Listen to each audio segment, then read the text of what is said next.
ഇന്നലെ Pinterest check ചെയ്യുന്ന സമയത്ത് ഒരുപാട് പ്ലേസ് മാറ്റ് കണ്ടു കേട്ടോ, ഇതുപോലത്തത്. അപ്പോൾ ഇത് കണ്ടപ്പോൾ എനിക്കും അതുപോലെ തന്നെ ഉണ്ടാക്കണമെന്ന് തോന്നി. അപ്പോൾ ഇന്നത്തെ വീഡിയോ അതാണ്. ഇന്നത്തെ വീഡിയോയിലേക്ക് എല്ലാവർക്കും സ്വാഗതം. അപ്പോൾ അതിന് വേണ്ടിയിട്ട് ആദ്യം തന്നെ ഒരു കാർഡ്ബോർഡ് റൗണ്ട് ഷേപ്പിൽ കട്ട് ചെയ്തെടുത്തിട്ടുണ്ട്.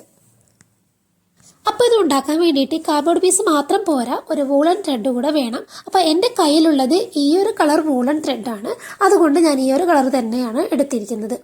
ഇനി നമുക്ക് ഇത് ആ ഒരു കാർഡ്ബോർഡ് പീസിന് മുകളിൽ ഒട്ടിച്ചു കൊടുക്കണം. അപ്പോൾ ഗ്ലൂ വെച്ചിട്ട് നമുക്ക് റൗണ്ട് ഷേപ്പിലായിട്ട് ഒട്ടിച്ചു കൊടുക്കാം. എനിക്ക് വേണ്ടത് ഒരു വുഡൻ കളറിലുള്ള ഒരു മാറ്റാണ്. അപ്പോൾ ഈ ഒരു കളർ ആയതുകൊണ്ട് കയ്യിലുള്ളത് കൊണ്ടാണ് ഞാൻ ഈ ഒരു വുളൻ ത്രെഡ് എടുത്തത്.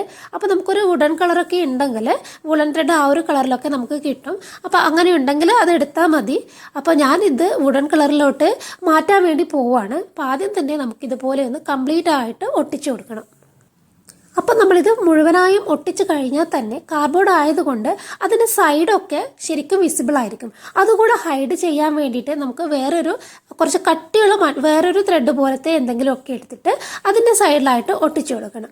അപ്പോൾ ഞാനിത് കംപ്ലീറ്റ് ചെയ്തതിന് ശേഷം അതിൻ്റെ സൈഡിലായിട്ട് ഒട്ടിച്ചു കൊടുക്കാൻ വേണ്ടിയിട്ട് നമ്മുടെ സാധാരണ പാൻറ്റിൻ്റെയോ മറ്റോ വള്ളി ഉണ്ടെങ്കിൽ അതെടുക്കാം. അപ്പം ഞാനിവിടെ എടുത്തിരിക്കുന്നത് ഒരു ബാക്ക് പാക്കിൻ്റെ വള്ളിയാണ്.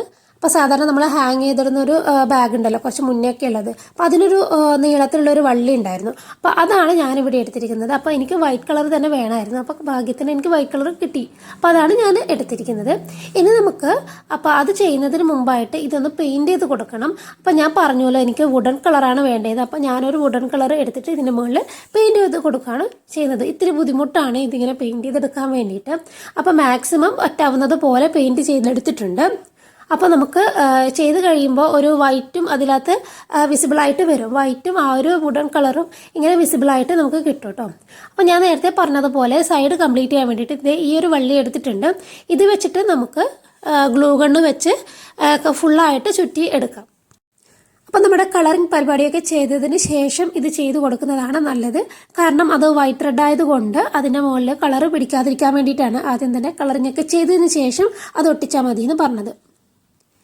ഇനി ഞാൻ ചെയ്തത് ആ ഒരു വൂളൻ ത്രെഡിനൊരു ഉറപ്പ് കിട്ടാനും പിന്നെ ആ ഒരു നൂലിഴകളൊക്കെ ഇങ്ങനെ പൊങ്ങിക്കിടക്കുന്നതൊക്കെ മാറ്റാനും വേണ്ടിയിട്ട് നമ്മൾ കുറച്ച് വാർണിഷ് എടുത്തിട്ട് അതിൻ്റെ മുകളിലൊന്ന് അപ്ലൈ ചെയ്ത് കൊടുത്തിട്ടുണ്ടായിരുന്നു. അപ്പോൾ വാർണിഷ് നല്ലപോലെ അപ്ലൈ ചെയ്യുമ്പം ആ ഒരു കളറൊക്കെ കുറച്ചുകൂടി നന്നായിട്ട് സ്പ്രെഡ് ആവും.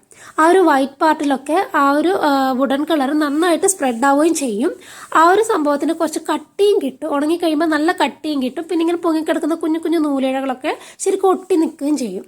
അപ്പോൾ നല്ലൊരു ഫിനിഷിങ്ങും കൂടെ നമുക്ക് കിട്ടും. ഈ ഒരു ടേബിൾ പ്ലേസ്മാറ്റിൻ്റെ പണി ഇത്രയൊക്കെ ഉള്ളൂ കേട്ടോ. വളരെ സിമ്പിളാണ്. ഇത് നമുക്ക് ഫ്ലവർ വൈസ് കീപ്പ് ചെയ്യാം. നമുക്ക് ടേബിളിൽ വെച്ചിട്ട് ഫ്ലവർ വൈസ് ഒക്കെ വെച്ച് കഴിഞ്ഞാൽ നല്ല ഭംഗിയുണ്ടാവും. അല്ലാന്നുണ്ടെങ്കിൽ നമ്മൾ ടേബിൾ ഡെക്കറേഷൻ ചെയ്യുന്ന സമയത്ത് നമുക്ക് പ്ലേറ്റോ ഗ്ലാസ് ഒക്കെ വെച്ച് അങ്ങനെ സെറ്റ് ചെയ്യാം കേട്ടോ. അപ്പോൾ നമുക്കിതിൻ്റെ ഫൈനൽ ലുക്ക് കണ്ടാലോ.